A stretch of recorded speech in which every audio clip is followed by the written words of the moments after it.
Today I'm going to show you how to install a brand new shower head here in your shower, and we're going to show you how to remove the old one and also how to install a brand new shower arm pipe at the same time. Because usually when you change a new shower head, you want everything to look brand new, because a lot of times your shower arm is going to be all corroded and rusted. This is a sign that you have inadequate ventilation in your bathroom because it gets too humid in here, steamy showers, but the steam is not being evaporated quickly enough. So I always use this opportunity whenever installing a brand new shower head to an old one here like this one to go ahead and change all of this out.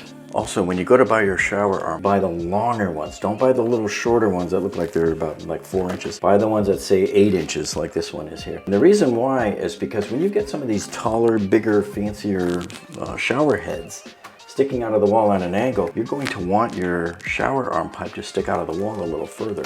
So you're going to need this extra horizontal length. Also, some of you might have old bathroom walls that have 2 or 3 installations of tile over them, and each installation adds a lot more thickness, you see. Suddenly you're going to find out your little shower arm that you bought doesn't even reach to the back to thread into the female connector that's back there on that pipe. So remember, always get the longer ones. And make sure whatever pipe you buy here, it matches your shower head material. So this is stainless steel. So this one here is brushed nickel, for example, this shower arm. And it pretty much closely matches the stainless steel of the shower head. Okay, I've got some pro tips here for you. Okay, so all of the parts and tools that we're going to use here in this video, I'll put a link down in the video description below for you to Amazon, Home Depot, or Lowe's, whichever one is more appropriate for the part. And if you buy through any of our links down below there in the video description, we'll get a small commission. So thank you so much for supporting our channel in that manner. Also, if you look down here on the lower left of your screen, you'll see that little black button that says View Products. If you click that button, it opens up over on the right side of your video all of the products that we're talking about if there's an available link to it. And YouTube will also pay us a little commission too if you buy through those links. Okay, now to start your repair, the number one question I always get is, do I need to cut off the main water of the house? And 99% of the time, no, you don't need to turn off the water. All you got to do is just make sure your shower is off. You just test your faucet down here, and of course, if there's no water coming out, then you're fine. You do not need to cut off the main water. And as long as you're not going to touch anything else, if you're not going to yank the shower cartridge at the same time, you should be just fine. So I actually like to use a pair of channel locks or, a good sized pair of pliers that can wrap around up there. Take your channel lock pliers here like this. See, I usually go to like the second or third setting and come on, go right in there like that. And then you can attach it to your pipe up here like this, clamp it down good and loosen it. Now, before you do that, let me just remind you of something here. Also, if you're planning on using the shower head somewhere else, you might want to think twice about clamping down the sharp teeth of these channel locks or any other pliers right onto your metal or plastic or whatever it is, just in case it mars the plastic. So if you're going to do that, do yourself a favor, get some blue tape, wrap it around there first before you stick the pliers on there. That will protect the surface for you. That's another pro tip. Okay, so now what we do is you have it on the third, I usually go to the second or third setting here. And you're going to stick your pliers there and just clamp it right on there and just start to loosen it. You can also, if you have a hand nozzle on here, you can unscrew that hose and get that out of the way. And then you just hand spin it the rest of the way off, see? And take off the little filter if the filter stays behind. And you're going to lose a little bit of water there. And then, by the way, a lot of people have slow flowing water too, because they don't ever take out their little filters and clean them. So I can see that this one's dirty. I can see it's probably losing about 20 to 30% of its water pressure just because the screen is clogged. Man, this thing was filthy here. But you can clean it too by soaking it in vinegar and baking soda for a few minutes. That'll help clean it right up. Now, to remove the shower arm pipe, the number one problem I hear from people is that there's a stuck. So there's a couple of ways you can do it. I have a separate video that I made that I'll put in the end screen here for you and also in the video description that gives you all sorts of strategies to try to loosen this shower arm, because many of you have them that just won't budge and you're afraid to break the connection in the back. But the simplest trick you can do here is a screwdriver. You put the screwdriver in there and just turn it like that. But no matter what you do, always make sure you grip around the pipe like this coming out of the wall with your hand and make a tight fist out of it and keep it in the axis of rotation. Keep that steady. Don't let it go like this or up or down or over. That's what's going to crack the pipe inside the wall. You're going to tear it right off of the solder And so that's what you're here to hold it for, like that, to keep it steady so that you can just spin it in place like that, like a perfect axis, see, like that. And once you get it loose, you're fine. Now another trick you can try if you need more leverage is to get a 2-foot long piece of 1.5 inch thick walled PVC, schedule 40. Stick it right on here, still hold it steady like this, and just use that extra leverage arm that you have here, to that really good moment arm, to lift this thing up and to get it spinning and going for you. So those are 2 of my really good pro tips for you to try to loosen a stuck shower arm that doesn't want to come off of that wall. Okay, so then you just spin it off by hand, and you look in there and you can see the threaded component. It's actually fairly close. In our case, you can see that the female threaded connector inside the wall is actually pretty close. I mean, it's easy to see.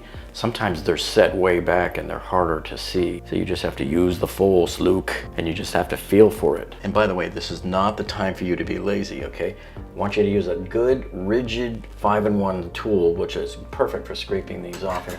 And just go around and start cleaning off as much as you can off here. And I would not recommend using one of those little 1-inch putty knife because they're way too flexible. You know, you want this to be a nice, rigid, hard scraper there. So I like to use 91% rubbing alcohol here. See, I got it all off. Okay, I've got another pro tip for you. So here's what you do. You get a pair of nice little needle nose pliers, and I always like to stick them in there and start fishing around and finding all of the old thread tape that was left behind. Because if you look right here, here's the old shower arm pipe that I pulled out of the wall. And you notice how it looks like it's missing a lot of the tape on here, right? So that means there's probably some left in there. Here's another piece.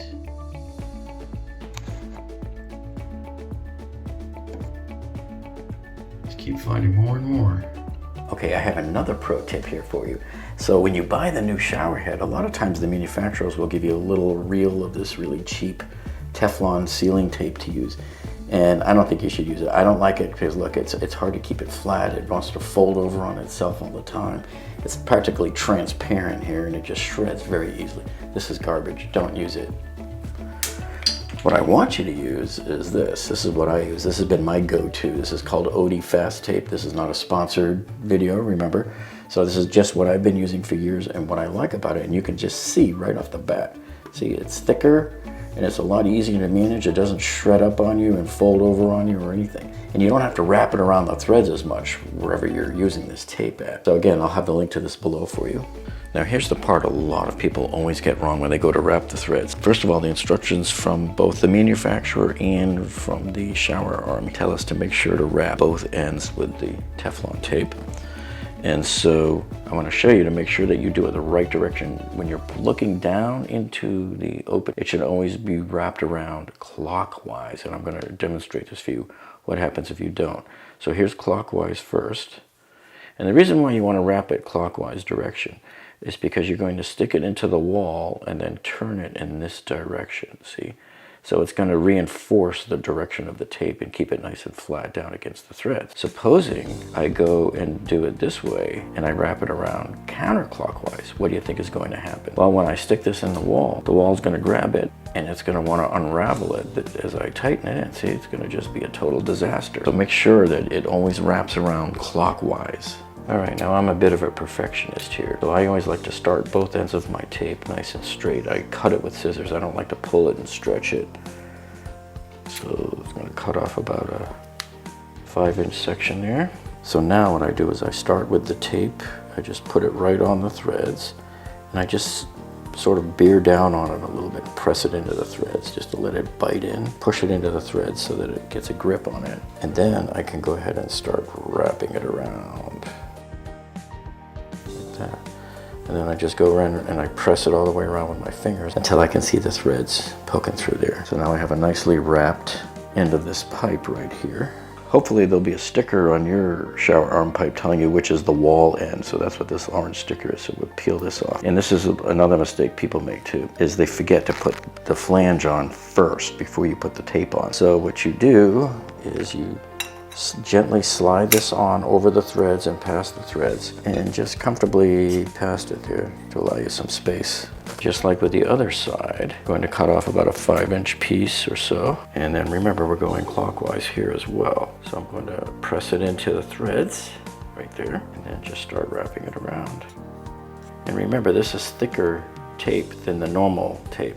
So we can get away with not having to go around 3 or 4 times like other people. And so there you have it, a perfectly wrapped shower arm, both ends, ready to insert into the wall. And by the way, here's the old shower arm. Look how gnarly that is, man. There's just corrosion central. Now to insert your shower arm pipe into the wall, you want to make sure that you can see where it's going and that it goes right in there and that it's perfectly straight and level so that it hits those threads and starts screwing in. Because once you start screwing in, if you only get about 1 turn or so and it gets stuck, if you have to unscrew this, you're going to have to reapply the Teflon tape again. So you just put it right in here like this. Make sure you feel it going in, and then just start threading in your pipe. You just keep on turning it until it won't go anymore. And you want to hand tighten it only. Now if you end up in a spot where like it's hand tight here, then you can put your screwdriver in here just to help you go that little bit extra to get it to the end here like this, see? Don't use any wrenches or pliers or anything on the pipe. You don't want to mar the pipe. You always want to do it from inside the pipe. So this will help just kind of align it up a little better. You could go a little more like that. And then when that's done, you just slide the flange right up against it. If there's any text on there, make sure you have it nice and level there. I've always been OCD about logos and alignment and stuff. I do the same thing with my electrical plates and my outlet plates. I always have to have the screws perfectly vertical when I'm tightening them whenever I install new wall plates. Okay, so now we're going to attach the main part of the shower head to the shower arm pipe. Remember, this is where we connect it right here. You can, once it's tightened by hand, nice and tight, then you can come in with a wrench. You want to use a wrench here and not the pliers that you saw me use a minute ago. You want to use a wrench that will fit right here on these side walls. See how it's shaped to accept a wrench? And that will tighten it without marring the surface. Or you could just put blue tape around it and use the pliers, but the wrench is the better tool to use here. So you just take this right here and attach it right onto the end of the shower arm pipe.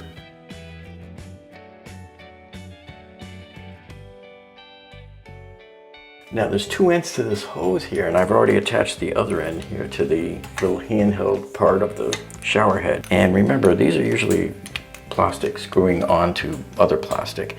And typically, since there's a black gasket in here, they don't ask you to put the Teflon tape on it.